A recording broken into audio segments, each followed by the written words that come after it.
Yes, I'm There hearing we it. are. What are you telling me? First world problems, eh?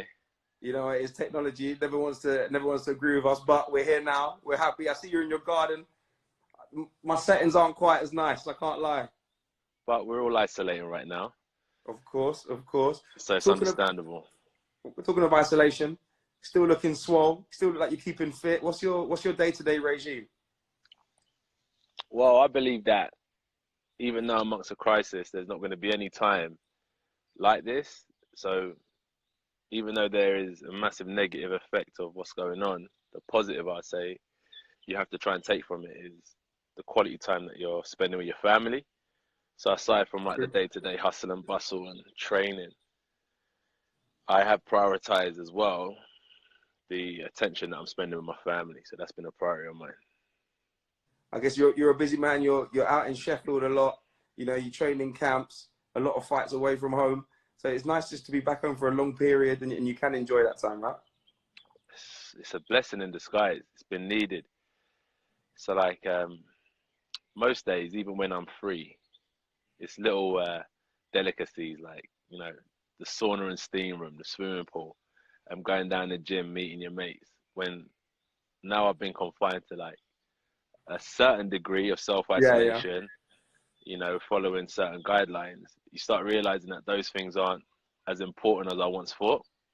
So what is necessary is just like some you time, some family time, and like this, just some peaceful times. I've realized that I've been able to get in touch with a lot of people as well, Yeah, yeah. get back in contact with like family, old friends, and stuff like that, that sometimes we take for granted when the world's moving at 100 miles an hour. So it's just like slowed the world down and been able to actually like reflect and see what I want to do and just catch up with people that I ain't been in touch with for a while. You you obviously need to stay fit. Have you got a little setup at home? Is there like, 8 o'clock I'm up doing something because you like a little bit of regimen? Is there a little, is there kettlebells by the bed? Is there a running machine downstairs? What are we talking? Unfortunately, no, these property prices in London are quite extortionate.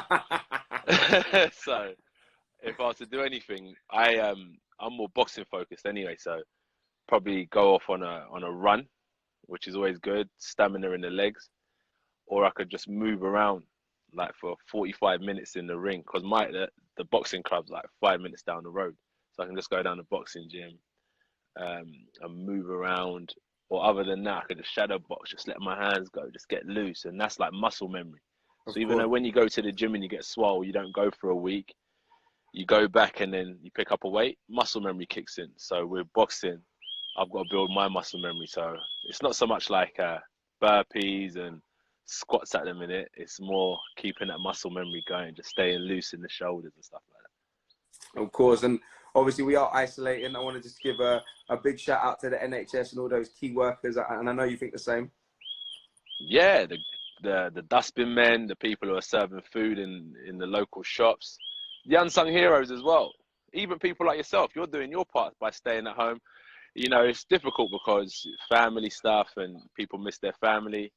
You know, just, you know, maybe you've got to go out, you've got to drop something off to your mum's house or something like that. But just make sure you wash your hands and you stay safe. That's what the government are trying to say. So the NHS aren't bombarded with um, issues that they're overwhelmed with at the minute. So it's just stay safe, as you said. And we're doing our part for the NHS by following certain guidelines. Of course. We talked to our fans at JD and we Yeah. tried to do a little build a boxer competition. Build a boxer. Build a boxer. And you've got to pick Okay. everyone's best attribute. So it would be footwork, fight IQ, a right hand, a left hand, and speed. Who would Of be past or past, present? present, whatever it may be? We want to know yours, and I'll tell you what the fans have been saying. Okay. So I would start off with the IQ of Sugar Ray. Wow, it's tough. It's a tough one, is it? Robinson or Leonard. I would say Leonard because he was closer to my era. So I'd say the IQ of Sugar Ray Leonard. I would say the the chin of Evander Holyfield, like the heart in the chin of Evander Holyfield. Okay. I'll say the jab of Larry Holmes. Wow. Yeah, man. Whose right hand do you put it in there? I'm looking at you. That's why I got it. I'm not trying to, but yeah, it's Is that there why you're already. holding it up? It's there already, so I might as well chuck my name in the mix. And I'd say the footwork of Muhammad Ali and the head movement of Mike Tyson. Interesting. Well, the fans, footwork, 28% said Fury. Okay. 72%. Oh no, sorry, 72% said Fury, 28% said Lomachenko. That's good. That's good. Then IQ, Pacquiao, 55%, and Canelo was 45%. Not Mayweather. Not Mayweather, which is different because Mayweather is, I think he's probably got the greatest boxing IQ of all time, according to me. But that's just my personal opinion. He beat them both. Yeah, that's true. And then physique, AJ, 90%, and then 10% said Crawford. So those 10%. What do you think about me going into fitness modeling then, since they're If you want to see AJ in some kind of fitness magazine, put a bicep emoji in the comments. We'll see what happens. But I was that's what I said. I'm doing more boxing muscle memory stuff at the minute, rather than, it's easy to get swole. It's just what we done. So you leave school, you start college. The objective is to kind of start going gym, start getting fit, meeting up with girls and stuff like that. So that was the objective when I first started boxing. It was kind of like mainly for protection. I thought, you know what, I want to be rough around the edges. I want to get bigger. But then boxing kind of fell in line with that. And now I've developed as a boxer. I'm trying to push the conditioning side and develop my IQ. So physique will always be there, but the IQ will always be developed. For sure. We're going to get into some fan tweets. I know you've been asking the fans to kind of get involved in this Q&A as well. Yeah, because it was like, there has to be purpose at the minute, right? With everything that's going on, we have to discuss like the purpose of this. So I know it's Friday night. A lot of people at home. So it's just mainly engagement, conversation. So we said, look, let's put some questions out to a lot of supporters, a lot of fans, and see some of the questions that they come back with, and we can interact with them in a certain way, because everyone's on the internet right now. Of course. So it's just a nice way to interact with the people then. So yeah, fire away. Right, Tom Sampson, he's asked you, what was your favorite thing to do as a child apart from boxing? I only started boxing when I was 18. So childhood memories, I was always out the house at like maybe like 6 a.m. So little things like, where it was so early, there'll be no one on the street. So we'll take the Cub 90s, the little pizza motorbikes, and we'll go riding around the streets. That was cool. Or there'll be like, 15 of us just meet up around the shops or around the back of the garages. And we had our own garage. Like we had a little sofa in there. Yeah. And yeah, when you're like 14, you're up to no good in it. So it was just nice to be out and about. So just be out of the house, fresh air, up to no good. But honestly, those days are the best days. It's a bit more glamorous now, yeah? I wouldn't actually say so. I'm trying to bring back those days, because the last 8 years of my life, I can't even remember half of it. It's just been like non-stop. So yeah, I want to bring back like some of my hobbies, some of the things that I used to love doing, and like, living more carefree, like not worrying about the opinion of other people, just living carefree. I know we've got to worry about work and that, but I'm just trying to live more carefree and focus more on my hobbies and things like that. Nice. Richard Owen, he's asked, what was your favorite memory from Saudi Arabia? From Saudi Arabia? No, I'm joking.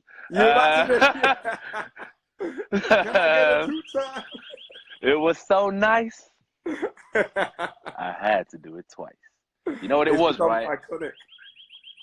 It was just it was a difficult time in my career. Last year was a real tough year, as a British heavyweight fighter, we never get the respect from the world media, which is governed by America to a certain degree, because we're British, Americans are going to take care of Americans. So when I lost, it was always from, you take challenges. The goal is to win 100%. That's why I backed myself through and through, but I lost that one. And I felt, and I still stand by that today, everyone ripped me off. So I said, cool, telling me, man, Josh shouldn't go in there for the rematch. You crazy? You know what I mean? I'm talking about some of my idols and stuff like that. So it was just the best thing about Saudi Arabia was proving to myself that no matter what the idols tell me or the experts, no one can go against the gut feeling that I have. And that's why at the end of the fight, there's a clip where Eddie's jumping. You know, my manager Freddie's jumping, and I'm kind of standing there like this. I remember. Because I remember when I said, you know, when I win, I said, everybody must bow to me. So it was like my emperor moment that I said what I was going to do. So talk the talk, walk the walk. That was the best thing about Saudi. Of course. It was an emotional time. Maisie Collins, she said, who's the first person you want to see after lockdown? After lockdown, nobody. I want it to stay this way. It's boring. Out there. It's obviously it's boring and stuff, but the world needs it, bro. The world needs it. Yeah. Moving so fast in this day and age, it's like you let go of the wheel, you can't get back on. You know, so it's like you're just doing whatever you can to just stay latched on to anything that's moving and like just slow down a bit. So hopefully I can keep this pace going, and I'm not in a rush to see anyone, because isolation sometimes requires your elevation sometimes requires your isolation. Of course. Dropping some bars, you know what I'm saying? Make sure people get there. I said you were going to keep rapping. It's not stopped since. Oh, we're getting into that. Oh, you know what? There'll be bars at the end of this, believe me. Okay, cool. I got the band here ready. Just in case I actually hired a band 2 meters away. Drums. 2 meters away. Nah, I'm joking. But yeah, sometimes your elevation requires your isolation. And like, you're always giving so much these days. You're looking out on your phone or what people are doing. You're trying to kind of do what people are doing. You're working. So you're always giving out. You're paying bills out. So it's just nice to kind of have some time to focus on oneself. And yeah, I'm not in a rush to see anyone after this. Fair play. There's a cheeky comment from Tex on Twitter that says, can you ditch Eddie Hearn? And I think Eddie Hearn might be on this live right now. So we want some words. Well, for me personally, I wouldn't ditch. I'm quite a loyal character. Do you know what I mean? So the people that have been with me from the start, I tend to keep around me. Like, of course. You know, we evolved our team for the RUIZ 2 fight. I didn't just ditch Rob. It's kind of that mindset, is that the people that have brought you along the way, as soon as you get somewhere, it's like, oh, forget them. I want to see if the grass is greener. I'm rather plant more seeds with more people. So me and Eddie will always have a great friendship, most importantly. That's why I kind of looked at partnering with Matchroom, because they're a family-run business and I'm a family man. So we have a friendship and we have something in common there. And in terms of boxing, I feel like we've done a great job together of bringing boxing to the mainstream. So it'll be silly to depart with someone who shares the same vision and can execute the same things that I want to execute in the world of boxing. Did they explain why they would want me to leave him? No, it was just, I think this is one of those Twitter fingers moments where they were a little bit excited. I know Eddie's smiling behind his phone right now watching this one. I just say how it is, though. Honestly, there's no script, no nonsense. That's just me. I'm a family man. He's a family man. We had the same vision to bring boxing back to the mainstream. We set out a goal, and 12 years later, well, not 12 years later, sorry. What is it now? 7 years later, we're doing that. So I'm happy with the partners I chose. Of course, and it's worked out well, Mr. Two-Time over there. Still a long way to go, though. Still a long way to go. Yeah. Still a long way to go. The mountaintop has not been reached, we hope. It's tough. It's tough. You know how it is, Josh. I actually look at you sometimes. I think this guy don't stop. You was traveling when this corona was picking up, and I was thinking, I was stuck. I was trying to get home. Don't listen to the gram. I was trying to get home. Yeah, you see, so that's the struggle behind what the reality is. You know, what it looks like is, you know, you're traveling, but in reality, it's like, hang on, I'm actually worried. I need to get home. So it looks good, but it's tough. It's difficult. Yeah, of course. Zach has tweeted, Prime Ali versus Prime Mike Tyson. Who wins and how does it go down? Should we really be comparing two legends? The people want to know. Well, since he asked. Do you want me to go scientific, or I want you to break it down like Anthony Joshua breaks things down. it's quite interesting because in the era of Muhammad Ali's heavyweight reign, the heavyweights were ranked as cruiserweights of the Mike Tyson, Larry Holmes, Mm. George Foreman era. The Lennox Lewis, you know, they started getting bigger. Yeah. Hence why in the amateurs, they then created a super heavyweight division. So the current heavyweight division in the amateurs is what we class as the cruiserweight division. Okay. So Muhammad Ali went from, I think, lightweight, moved his way up, but he wouldn't have been a fully fledged heavyweight. So let's say we bulked Muhammad Ali up Yeah. and put size and strength to him. I truly believe Mike Tyson would have won.